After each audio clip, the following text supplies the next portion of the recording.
আলহামদুলিল্লাহ। আসসালামু আলাইকুম। কবিটেক বাংলার পক্ষ থেকে আপনাদেরকে স্বাগতম। আপনারা যারা এই মুহূর্তে আমাকে শুনতেছেন, আশা করি আপনারা ভালো আছেন। তো আপনাদের দয়ে আমিও ভালো আছি আলহামদুলিল্লাহ। অনেক ব্যস্ততার মাঝেও আপনাদের সামনে আজকে রসায়ন নিয়ে একটু আলোচনা করার সুযোগ পেয়েছি। সেটি হচ্ছে আমরা যারা এসএসসি 2022 2022-এর মানে সামনে যে 19 তারিখ আছে, এই 19 তারিখে পরীক্ষা অংশগ্রহণ করব। তো আমাদের জন্য মোস্ট ইম্পর্টেন্ট কয়েকটি সাবজেক্ট হচ্ছে পদার্থবিজ্ঞান, রসায়ন, ম্যাথমেটিক্স, এই তিনটি। তো এটি হচ্ছে মানে সায়েন্সের যে বিষয়গুলো আছে, হার্ড একটি সাবজেক্ট, কয়েকটি সাবজেক্ট। এছাড়া অন্যান্য যে সাবজেক্টগুলো আছে এগুলো আমরা জেনারেল সাবজেক্টের মতো মনে করি, খুব সহজেই আমরা কিন্তু ভালো রেজাল্ট করতে পারি। কিন্তু এই তিনটি বিষয় আপনাদের জন্য মোস্ট ইম্পর্টেন্ট। আপনারা অনেকেই বুঝতে পারেন না, বুঝতে চানও না যে কিভাবে পরীক্ষায় লিখতে হবে, কি চাইলে কি দিতে হবে। তো এর আগেও আমি পর্যায় সারণী নিয়ে আপনাদের মাঝে অনেক আলোচনা করেছি। তো আজকে আবার একটু আলোচনা করছি। আপনার যাদের এখনো সমস্যা আছে পর্যায় সারণী থেকে, আপনারা আজকের ভিডিও দেখে আমি যে কটি টপিক দেখাবো ভালোভাবে বুঝবেন, আশা করি পরীক্ষায় লিখতে পারবেন। তো প্রিয় শিক্ষার্থীবৃন্দ, যারা এই মুহূর্তে আমার চ্যানেলে আপনারা জয়েন করেছেন, অবশ্যই চ্যানেলটিকে সাবস্ক্রাইব করে বেল আইকনটি অন করে দিবেন। চলুন শুরু করি। পর্যায় সারণী। তো পর্যায় সারণীটা কিভাবে আসলো, পটভূমি এর আগেও আমরা দেখেছিলাম যে অনেক আগ থেকে অনেক বিজ্ঞানীদের অনেক পরিশ্রমের কারণে আজকে ধাপে ধাপে আমরা 118টা মৌল পেয়েছি।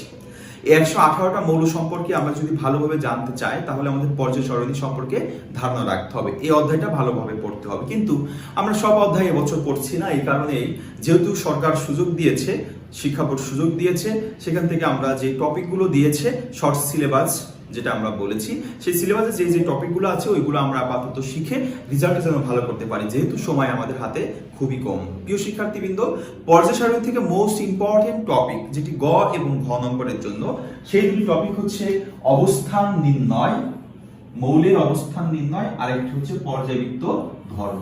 এই দুটি আপনার শিখতে হবে, তাহলে আপনি গ এবং ঘ নম্বর প্রশ্নগুলো এই অধ্যায় থেকে আসলে লিখতে পারবেন।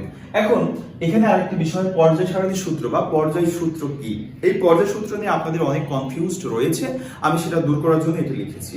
পর্যায় সারণী সূত্র দুই ভাবে আসতে পারে। একটি হচ্ছে, একটু খেয়াল করবেন যে আধুনিক পর্যায় সূত্র লেখো, আধুনিক পর্যায় সূত্র আপনারা ইতিমধ্যে অনেকেই মুখস্থ করে ফেলেছেন। এরপরে সংশোধিত সূত্র, সংশোধিত সূত্র পর্যায় সারণী। এছাড়া আসতে পারে পর্যায় সূত্র লেখো,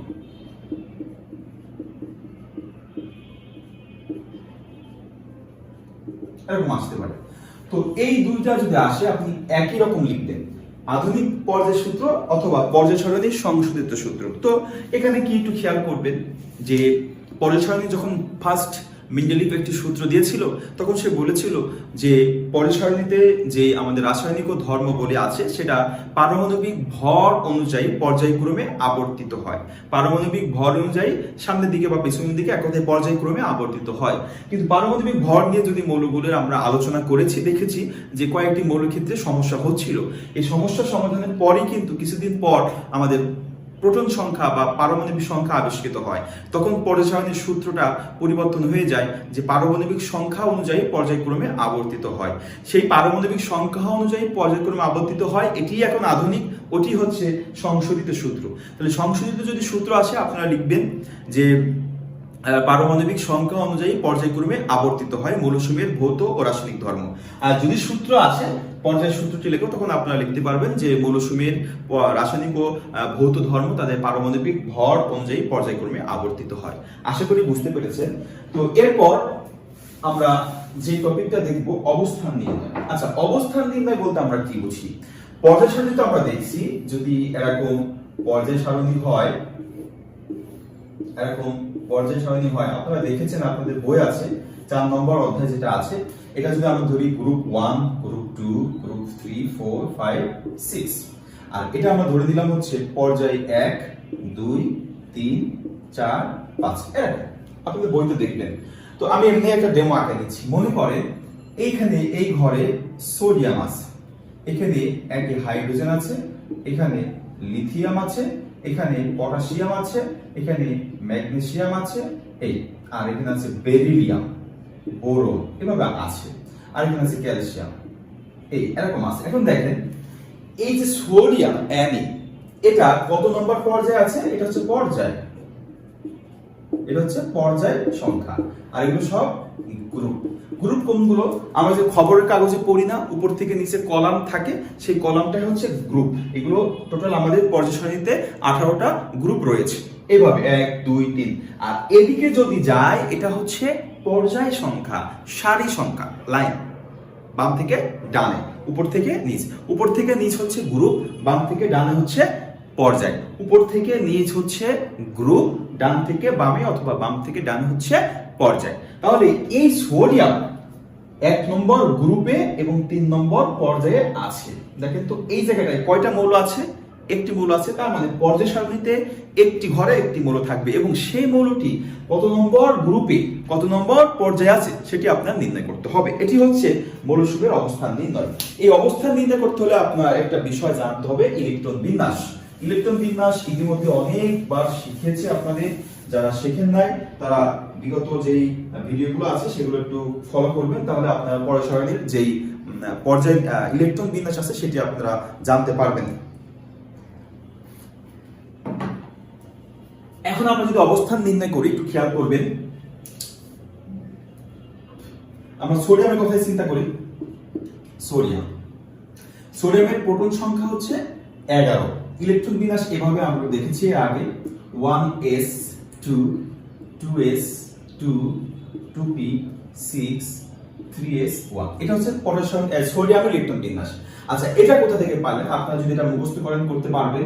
1s 2 2s 2 2p 6 3s 2 3p 6 3d 10 4s। আচ্ছা, 3d এর আগে আমরা 4s টা দিয়ে দিলাম, তাহলে আরো ভালো হলো। 4s 2 3d 10 4p 6 এভাবে চলতে থাকে। হ্যাঁ, এটা কিভাবে আসলো এই সম্পর্কেও আমি অনেক ক্লাস করেছি, আর এটা আমাদের এবছরের টপিকে নাই। এটা হচ্ছে আপনাদের 9 এ যারা পড়েছেন তারা অধ্যায় 3 এর। এখন আপনারা জাস্ট এটা মনে রাখবেন, s orbital 1s 2s 2p 6 এবং মুখস্থ করবেন। s এ থাকতে পারে 2টা করে, p তে থাকতে পারে 6টা করে, d তে থাকতে পারে 10টা, আর f এ থাকে 14টা। এখন দেখেন আমরা এই ইলেকট্রন বিন্যাসটা দেখেছি যে সোডিয়ামের প্রথম স্তরে থাকে হচ্ছে 2টি, পরের স্তরে হচ্ছে 8টি, একটা বাকি থাকে, পরের স্তর হচ্ছে 1টি। এটা তো আমরা দেখেছি, সবাই পারেন মোটামুটি। কারণ হচ্ছে প্রথম স্তরে ইলেকট্রন থাকে হচ্ছে 2টি, পরের স্তরে ইলেকট্রন থাকে 8টি, পরের স্তরে 18টি। কিন্তু হাতে থাকে সোডিয়ামের কয়টি? সোডিয়ামের যেহেতু 11টি, এই দুইটা স্তরে 10টা চলে গেছে, বাকি থাকে 1টি, এখানে একটা দিয়েছি। এখন দেখেন প্রথম স্তর মানে 1 স্তরে ইলেকট্রন কয়টা আছে? 2টা। 2 নম্বর স্তর ইলেকট্রন কয়টা আছে? দেখেন তো 6 আর 2 8। 3 নম্বর স্তর কয়টা আছে? ইলেকট্রন একটা। তাহলে কি মিল আছে না? মিল আছে। এখন আপনি এই ইলেকট্রন বিন্যাস করার পরে আপনার নির্ণয় করতে হবে এই সোডিয়ামটা কত নম্বর পর্যায়ে এবং কত নম্বর গ্রুপে আছে। এই ইলেকট্রন বিন্যাস করলে সর্বশেষ স্তর কত? এখানে 3। এইগুলো হচ্ছে প্রধান স্তর সংখ্যা 3। এই স্তর সংখ্যাই হচ্ছে গ্রুপ সংখ্যা, মানে সর্বশেষ যে স্তর ইলেকট্রন যাবে সেই স্তর সংখ্যা হচ্ছে পর্যায় সংখ্যা। স্তর সংখ্যা হচ্ছে পর্যায় সংখ্যা। আপনারা একটু লিখে রাখবেন, স্তর সংখ্যা হচ্ছে পর্যায় সংখ্যা। স্তর সংখ্যা পর্যায় সংখ্যা। কিন্তু সোডিয়ামের ক্ষেত্রে কি? এখানে পর্যায় সংখ্যা কত হবে? সোডিয়ামের ক্ষেত্রে কিন্তু পর্যায় সংখ্যা হবে 3। তার মানে 3 নম্বর স্তরে ইলেকট্রনটা গেছে, সর্বশেষ পর্যায় হচ্ছে 3। এখন গ্রুপ আমরা নির্ণয় করব। যদি ইলেকট্রন শুধু s অরবিটালে যায়, এগুলো কি s অরবিটাল, এগুলোকে কি বলে? s p d, এগুলো বলা হয় অরবিটাল। ইলেকট্রন যদি শুধু s অরবিটালে থাকে, লিখে দিলাম s অরবিটালে ইলেকট্রন সংখ্যা হচ্ছে গ্রুপ সংখ্যা। গ্রুপ সংখ্যা নির্ণয় করার জন্য 3টা নিয়ম আছে। 1 নম্বর নিয়ম হচ্ছে s অরবিটালে ইলেকট্রন সংখ্যা হচ্ছে তার গ্রুপ সংখ্যা। সোডিয়ামের s অরবিটাল, সর্বশেষ s অরবিটালে ইলেকট্রন আছে কয়টা? একটা। এইজন্য গ্রুপ সংখ্যা হবে হচ্ছে 1।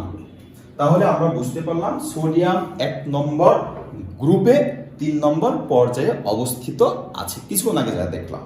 এরপর যদি আরেকটা নিয়ম দেখি আমরা, নিয়ম যে এখানে বলি s ও p অরবিটালের ইলেকট্রন, মোট ইলেকট্রন সংখ্যা সাথে আরো 10 যোগ করতে হবে, আরো 10 যোগ। s ও p অরবিটালের মোট ইলেকট্রন সংখ্যা যোগ হচ্ছে 10।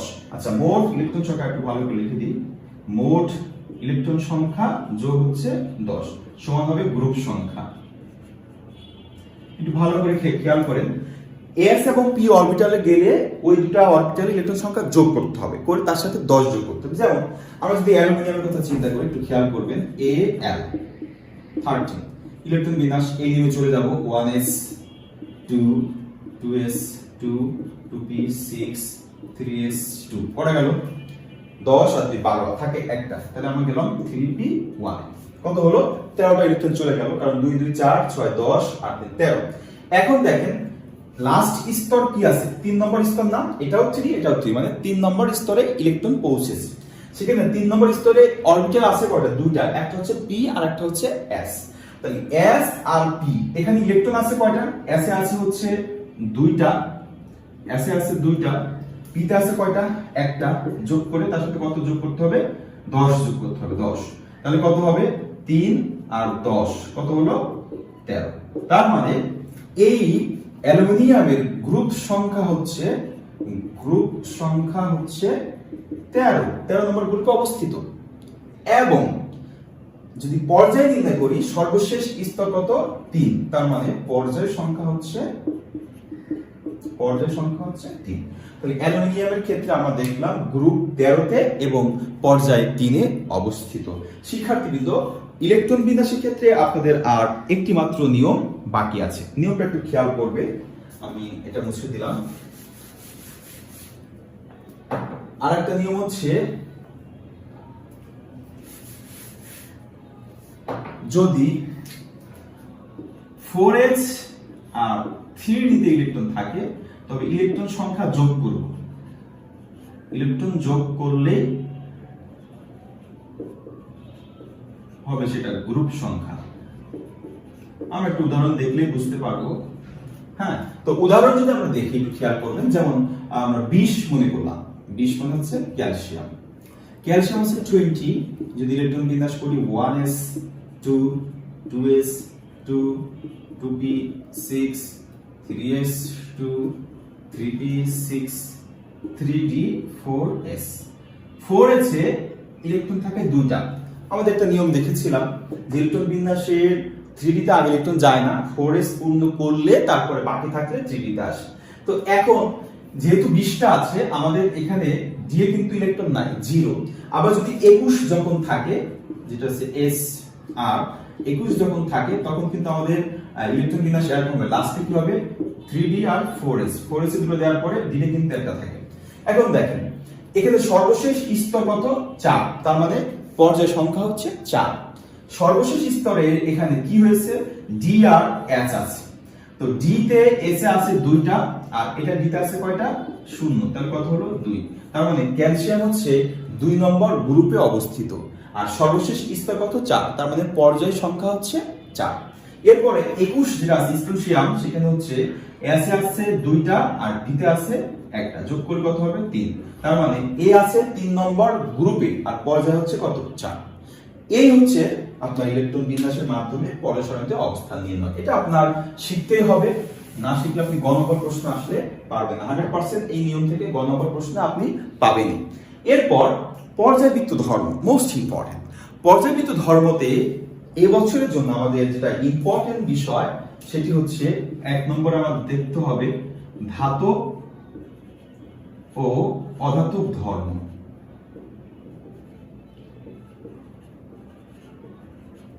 2 নম্বর হচ্ছে পারমাণবিক আকার। 3 নম্বর হচ্ছে আয়নীকরণ শক্তি।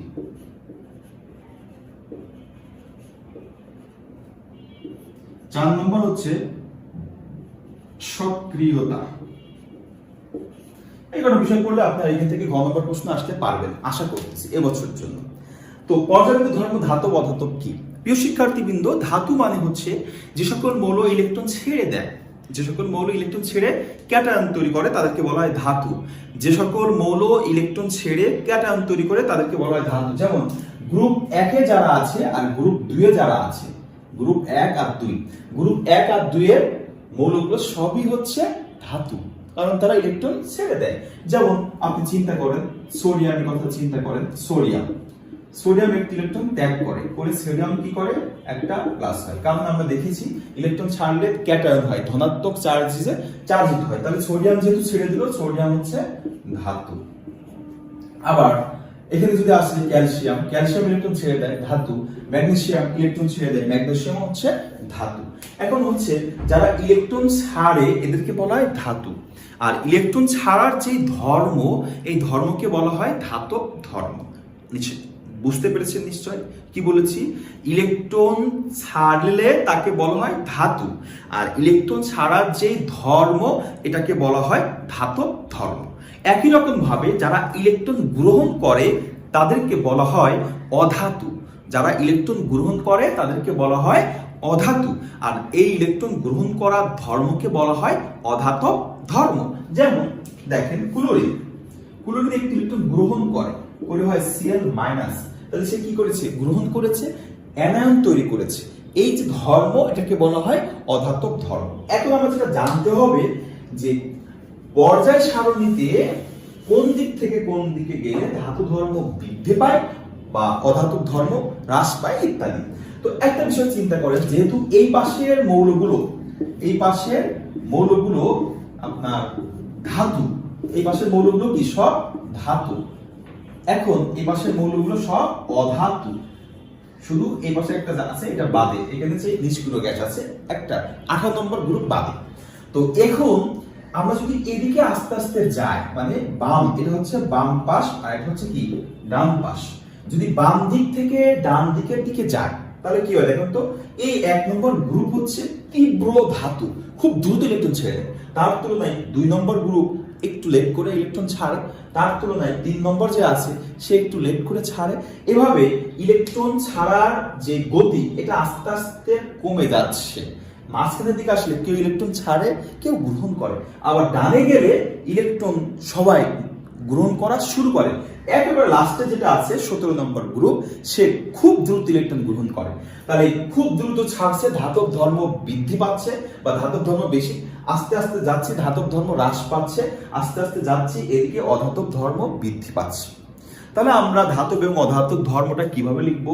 বাম থেকে ডানে গেলে ধাতু ধর্ম আস্তে আস্তে কমে অধাতু ধর্ম বৃদ্ধি পাচ্ছে, বাম থেকে ডান দিকে গেলে ধাতু ধর্ম আস্তে আস্তে হ্রাস পেয়ে যখন এদিকে আসছে তখন কি অধাতু ধর্ম বৃদ্ধি পাচ্ছে, অধাতু ধর্ম বৃদ্ধি পাচ্ছে। আবার যদি আমরা ডান থেকে বামে যাই তাহলে এদিকে কি অধাতব ধর্ম বেশি, যত ওদিকে যাচ্ছি তত অধাতব ধর্ম হ্রাস পেয়ে আস্তে আস্তে ধাতু ধর্ম হচ্ছে। এক্ষেত্রে আমরা বলতে পারি যে ডান থেকে বামের দিকে গেলে অধাতু ধর্ম আস্তে আস্তে হ্রাস পায়, ধাতু ধর্ম বৃদ্ধি পায়। আশা করি বুঝতে পেরেছেন। এরপর টপিক পারমাণবিক আকার। পারমাণবিক আকারের ক্ষেত্রে আমরা 2 রকম ব্যাখ্যা করতে পারি, একটি হচ্ছে পর্যায়ভিত্তিক, একটি হচ্ছে গ্রুপ ভিত্তিক। যদি আপনি গ্রুপের কথা চিন্তা করেন, এখানে যদি হাইড্রোজেন মনে করেন, এখানে যদি লিথিয়াম মনে করেন, এখানে যদি সোডিয়াম মনে করেন, এই তিনটা দেখি। হাইড্রোজেন ইলেকট্রন একটা, লিথিয়াম ইলেকট্রন 3টা, তাহলে 3, সোডিয়াম ইলেকট্রন হচ্ছে 9, 11টা, প্রথম স্তরে, দ্বিতীয় স্তর, এভাবে পরের স্তর হচ্ছে একটা। দেখেন উপর থেকে নিচের দিকে আসলে একটি করে এর একটা স্তর, 2টা স্তর, 3টা স্তর। তাহলে সবচেয়ে বড় কি পারমাণবিক ব্যাসার্ধ সোডিয়ামের বেশি, এরপরে যে আরো বেশি। তার মানে একই গ্রুপে উপর থেকে নিচের দিকে আসলে ইলেকট্রন সংখ্যা বাড়ার সাথে সাথে স্তর সংখ্যা বাড়ে, যার কারণে তাদের পারমাণবিক ব্যাসার্ধ বৃদ্ধি পায়। এটা হচ্ছে গ্রুপ ভিত্তিক আলোচনা। একই গ্রুপে উপর থেকে নিচের দিকে আসলে স্তর সংখ্যা বাড়ার কারণে পারমাণবিক ব্যাসার্ধ বৃদ্ধি পায়। কিন্তু পর্যায়ভিত্তিক ভাবে আমরা কি আলোচনা করব একটু খেয়াল করেন। পর্যায়ভিত্তিক ভাবে যদি আমরা আলোচনা করি তাহলে সোডিয়াম, ম্যাগনেসিয়াম, অ্যালুমিনিয়াম, সিলিকন, একটু খেয়াল করবেন এটা কিন্তু একটা, এটা হচ্ছে 3 নম্বর পর্যায়ে অবস্থিত। সোডিয়ামের ক্ষেত্রে ইলেকট্রন বিন্যাস করলে আমরা দেখেছি প্রথম স্তরে পরের স্তরে একটি, ম্যাগনেসিয়ামের ক্ষেত্রে পরের স্তরে থাকবে হচ্ছে 2টি, অ্যালুমিনিয়ামের ক্ষেত্রে পরের স্তরে থাকবে হচ্ছে 3টি, সিলিকনের ক্ষেত্রে পরের স্তরে থাকবে হচ্ছে 4টি। যেহেতু একই রকম 11, 12, 13, 14, 12তে 11 যখন 1, 12তে বারের স্তরে 2, 13তে বারের স্তরে 3টা থাকবে, সিলিকনের বারের স্তরে 4টা থাকবে, কারণ 14। এখন এই দিক থেকে আমরা আপনারা বইতে পড়েছেন যে বাম থেকে ডানের দিকে আসলে পারমাণবিক ব্যাসার্ধ হ্রাস পায়। আসলে দেখেন তো আস্তে ছোট হয়ে যাচ্ছে না, ছোট হয়ে যাচ্ছে, পারমাণবিক ব্যাসার্ধ হ্রাস পায়। বাম থেকে ডানের দিকে আসলে পারমাণবিক ব্যাসার্ধ হ্রাস পায়, আবার ডান থেকে বামের দিকে গেলে পারমাণবিক ব্যাসার্ধ আস্তে আস্তে বৃদ্ধি পায়। কিন্তু কারণটা কি? কারণটা কিন্তু আপনারা লেখেন না, কারণটা লিখলে একটু ভালো নাম্বার পাবেন। সেটা কি দেখেন, এখানে মাঝখানে প্রোটন আছে 11টা সোডিয়ামের, কারণ হচ্ছে সোডিয়ামের পারমাণবিক সংখ্যা 11, এর 12, এর 13, এর হচ্ছে 14।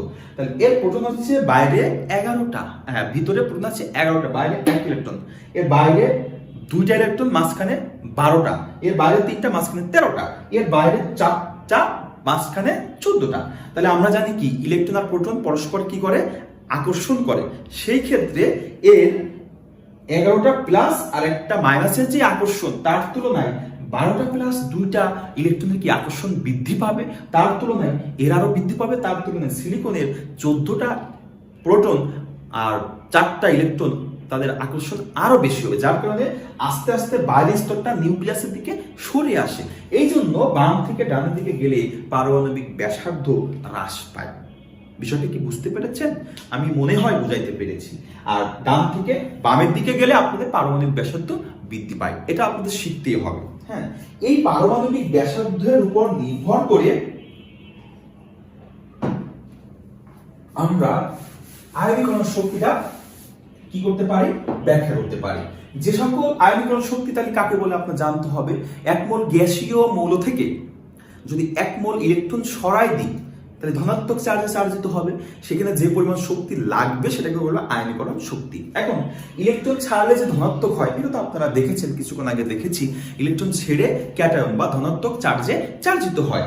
একই রকম ভাবে ইলেকট্রন গ্রহণ করলে অ্যানায়ন ঋণাত্মক চার্জে চার্জিত হয়। এখন ইলেকট্রন ছাড়তে যার শক্তি বেশি লাগবে তার আয়নীকরণ শক্তির মান বেশি, ইলেকট্রন ছাড়তে যার শক্তি কম লাগবে তার আয়নীকরণ শক্তির মান কম। দেখেন, যদি আমরা তখন এই সোডিয়ামের কথা চিন্তা করি, বাইরের স্তরে 1টি, ম্যাগনেসিয়ামের বাইরের স্তরে 2টি, অ্যালুমিনিয়ামের বাইরের স্তরে 3টি, সিলিকনের বাইরের স্তরে 4টি।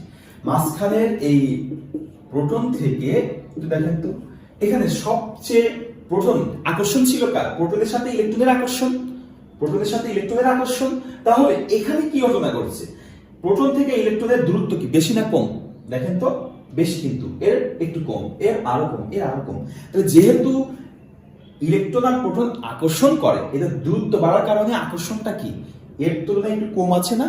আর এর তুলনায় এর আকর্ষণ বেশি, এর আকর্ষণ বেশি, এর আকর্ষণ আরো বেশি। এর যেহেতু দূরে আছে এবং আকর্ষণ কম, কেউ যদি নিতে চায় এই ইলেকট্রনটা কিন্তু নিয়ে নিতে পারে। এর তুলনায় নিতে একটু কষ্ট কম হবে, কারণ কাছে আছে, এ আরো কাছে আছে, এ আরো কাছে আছে। তার মানে পারমাণবিক ব্যাসার্ধ হ্রাস পাওয়ার সাথে সাথে আমাদের বাইরের স্তর থেকে ইলেকট্রন সরাতে শক্তির প্রয়োজন বেশি হচ্ছে, আর এই শক্তির প্রয়োজন যে বেশি হয় এটাই হচ্ছে আয়নীকরণ শক্তি। তার মানে আমরা বলতে পারি পারমাণবিক ব্যাসার্ধ যার কম তার আয়নীকরণ শক্তির মান বেশি। এই জন্য একই পর্যায়ে বাম থেকে ডানে আসলে আয়নীকরণ শক্তির মান বাড়ে, যেহেতু ছোট হয়ে যাচ্ছে। ছোট হয়ে যাওয়া মানে আয়নীকরণ শক্তির মান বৃদ্ধি পাওয়া, ছোট হয়ে যাওয়া মানে আয়নীকরণ শক্তির মান বৃদ্ধি পাওয়া। সেক্ষেত্রে আমরা ব্যাখ্যা করতে পারি যে বাম থেকে ডানে গেলে আয়নীকরণ শক্তির মান বৃদ্ধি পায়, ডান থেকে বামে গেলে আয়নীকরণ শক্তির মান হ্রাস পায়। অথবা আমাদের বাম ডান কিছুই বুঝতে পারতেছি না, সেক্ষেত্রে বিভিন্ন রকম মৌল যদি আসে 3টা ইলেকট্রন বিন্যাস করব, প্রথমে কে ছোট কে বড় সেটা নির্ণয় করব, তারপর লিখব যে সবচেয়ে ছোট তার আয়নীকরণ শক্তির মান সবচেয়ে বেশি, যে একটু কম বড় তার আয়নীকরণ শক্তির মান কম। এভাবে এখানে সবচেয়ে ছোট হচ্ছে এটা সিলিকন, এটা হচ্ছে অ্যালুমিনিয়াম, এটা হচ্ছে ম্যাগনেসিয়াম, আর এটা হচ্ছে সোডিয়াম। তাই আয়নীকরণ শক্তির মান সবচেয়ে বেশি কার বলেন তো? সিলিকন।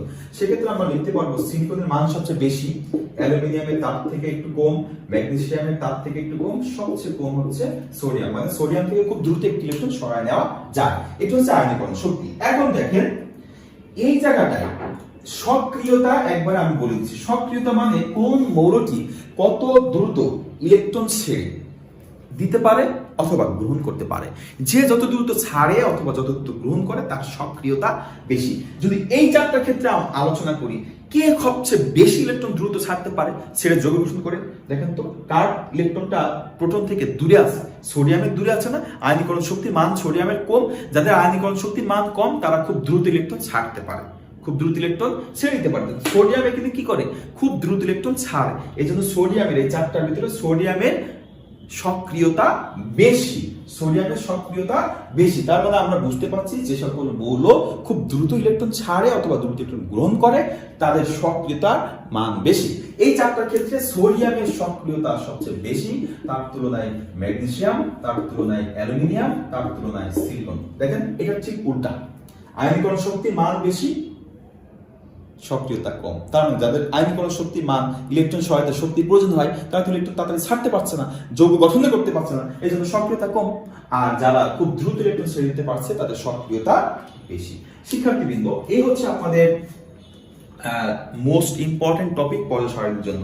আরেকটা বিষয় হচ্ছে সক্রিয়তা যখন আসবে আপনারা বিক্রিয়া করে দেখাবেন।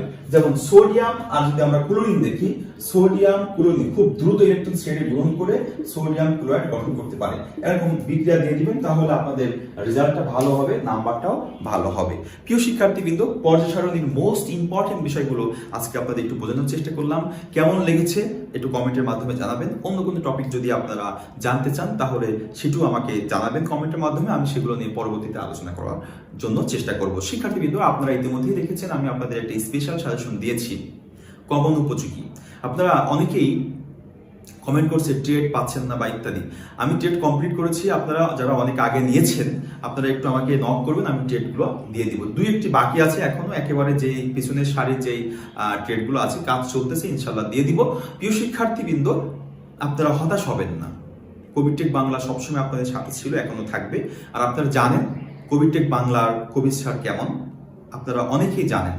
হ্যাঁ, আমি কথা দিয়ে কথা রাখার জন্য আপ্রাণ চেষ্টা করি। একটা ট্রেড বিষয়ের সাজেশন তৈরি করতে ফার্স্ট পেপার এবং সেকেন্ড পেপার প্রায় 6 ঘন্টা সময় লাগে, 6 থেকে 7 ঘন্টা সময় লাগে।